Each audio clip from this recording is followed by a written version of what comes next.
ဘုန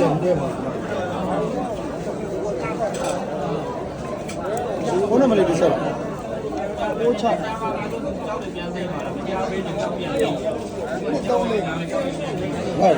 အားဘလောက်အားဘလောက်50စီဒီကကဲတော့40ပြီဟာ15ပြီဒီက20လောက်မှာ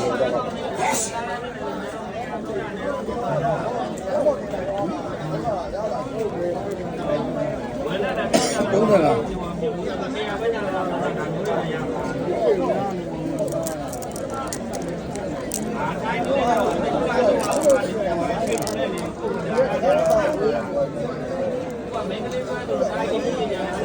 ချက်လောက်လိုက်ရမှာရတာဒီတွေကိုရောင်းတယ်အမှန်နဲ့လို့ဒီလားမျိုးတမ်းမလို့ပန်းတော့ပန်းတော့ပေါ့ဗျာဘာလဲချက်ပိုင်းဟမ်ဘာလဲချက်ပိုင်းအဲ့မရဘူး